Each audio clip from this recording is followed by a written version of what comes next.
di tengah pelemahan negara-negara di ASEAN, kita lihat ada negara tetangga kita Filipina Ya, ini yang justru PMI manufakturnya berada di atas 53 begitu. Anda lihat apa yang membuat ya. PMI manufaktur di sana ini justru lebih ekspansif dibandingkan dengan Indonesia? Ya, pertama ada perbedaan kondisi yang diawali dari kebijakan ya. Pertama, Filipina itu dia sudah lebih dulu melakukan apa namanya pemilihan presiden.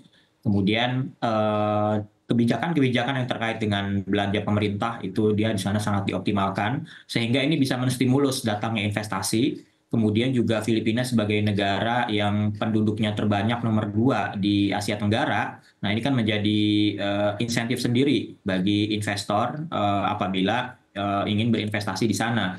Di sana mereka melihat bagaimana cukup besar apa relatif besarnya pasar ya yang dilihat dari tadi penduduknya mencapai 120 hampir 120 juta jiwa. Ini kan merupakan suatu potensi pasar ya. Nah, tapi tentu dengan banyaknya penduduk itu tidak cukup ya tanpa pemerintahnya juga memberikan berbagai stimulus ya khususnya adalah bagaimana belanja pemerintah itu bisa memberi apa menjadi stimulus lah bagi datangnya investor seperti itu sehingga kalau kita lihat PMI manufakturnya di sana di Filipina itu berada di zona ekspansi ya di atas 52 sementara negara-negara Asia Tenggara lainnya justru berada di zona kontraksi seperti Indonesia masih berada di zona kontraksi. Jadi ada perbedaan yang cukup besar diawali dari perbedaan bagaimana langkah pemerintah ya mengambil kebijakan untuk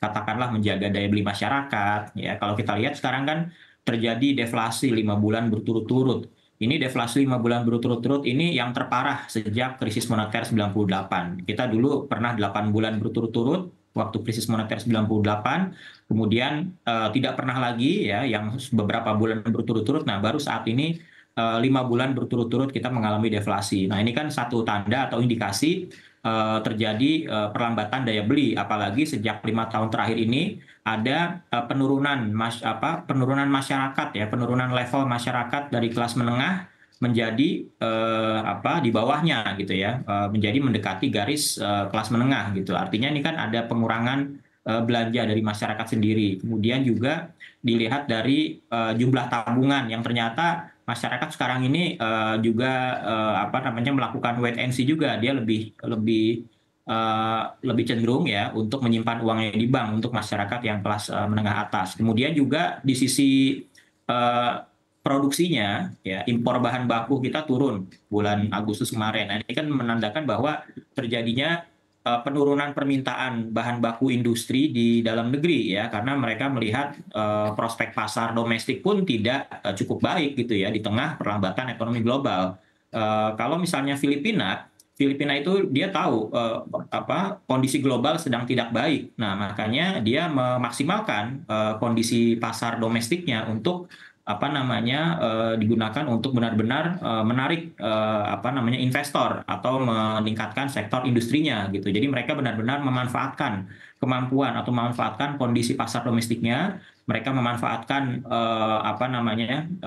banyaknya populasi atau banyaknya penduduk di Filipina sebagai market driven gitu ya. Nah, sementara kita sudah ekspornya juga kita tidak manfaatkan karena juga ada gejolak ekonomi global. Nah, kita tidak memanfaatkan kekuatan domestik kita sebagai pasar terbanyak di ASEAN. Nah, itu salah satu kelemahan kita gitu ya. Kalau saya lihat seperti itu kira-kira. Jadi apakah pelemahan daya beli Ya. yang terjadi cukup lama ini menurut Anda ini disebabkan juga karena pelemahan dari sektor manufaktur dan kalau kita mendengar yang disampaikan Menteri Keuangan ini sudah ada perbaikan di daya beli kelas menengah di bulan Agustus lalu. Apakah ini artinya juga dampaknya akan positif dan membuat pengusaha ini mungkin akan lebih agresif lagi?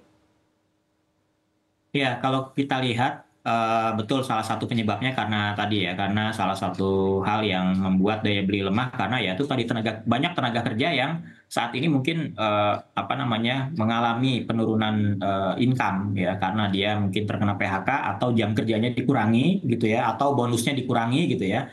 Nah, sehingga spendingnya atau belanja mereka menjadi lebih sedikit. Nah, ini yang juga menjadi faktor kemarin deflasi kita juga ternyata berlanjut di bulan September. Kemudian dari indikasi penurunan impor bahan baku, ya ini kan yang mengimpor bahan baku kan industri. Kalau industri menurunkan permintaan bahan bakunya kan berarti kan dia juga akan menurunkan jumlah produksinya. Nah, kenapa dia menurunkan jumlah produksinya? Ya karena mereka melihat tidak ada prospek ke depan dalam mungkin beberapa bulan ke depan gitu ya. Tidak ada prospek peningkatan permintaan di pasar domestik maupun ekspor. Ini yang mereka lihat. Dan ini kan dikonfirmasi dari indeks PMI kita ya yang masih di bawah 50, 49,2 itu di bulan September, artinya masih menunjukkan pesimisme ya karena mereka belum melihat prospek yang sangat baik ke depan seperti itu. Beda halnya dengan Filipina tadi ya yang mereka justru sangat yakin nih dengan kemampuan konsumsi dalam negerinya karena pemerintahnya benar-benar concern untuk bagaimana mengoptimalkan market domestiknya seperti itu. Berbeda dengan kita memang belum ke arah sana gitu ya. Nah mungkin ya kalau saya lihat sekarang ini kan pemerintahan Jokowi kan tinggal menghitung hari, artinya pemerintahan ini mungkin sudah tidak fokus nih untuk bagaimana melakukan terobosan-terobosan ya, kebijakan-kebijakan, upaya-upaya penyelamatan, bagaimana supaya industri tidak semakin tertekan dan seterusnya. Jadi perlu ada tadi perlu upaya lintas sektor. Jadi industri tidak bisa sendiri ya, harus ada bagaimana dari sisi infrastrukturnya, energinya, kemudian tenaga kerjaannya, fiskalnya, kemudian juga marketnya, sehingga ada ekosistem yang bisa memperkuat daya saing industri manufaktur seperti itu, khususnya untuk yang padat karya. Nah, mengingat padat karya ini kan jutaan tenaga kerja yang ada di dalam sektor tersebut. Nah, kalau ada guncangan ya terhadap tenaga kerja tersebut, maka ini akan tentu berpengaruh terhadap daya beli secara keseluruhan. Nah, ini tentu akan kembali lagi akan khawatirnya deflasinya juga akan terus berlanjut gitu. Tapi saya rasa mudah-mudahan di triwulan 4 ini ya mulai masuk triwulan 4 didorong oleh pilkada nanti ya, pilkada serentak ini juga harapannya bisa meningkatkan konsumsi di berbagai daerah. Kemudian juga tahun baru ini juga harapannya bisa meningkatkan konsumsi di dalam negeri. Tapi tentu pemerintah harus berbuat sesuatu. Makanya nanti harapannya di pemerintahan yang baru, pemerintah ini langsung tancap gas ya, bagaimana memperhatikan industri manufaktur agar bisa terus tumbuh, bagaimana daya dukung yang harus diberikan kepada industri manufaktur agar bisa terus katakanlah menyerap tenaga kerja yang banyak, menghasilkan nilai tambah yang optimal, memberikan penerimaan bagi negara, kemudian juga menyumbang devisa melalui ekspor seperti itu.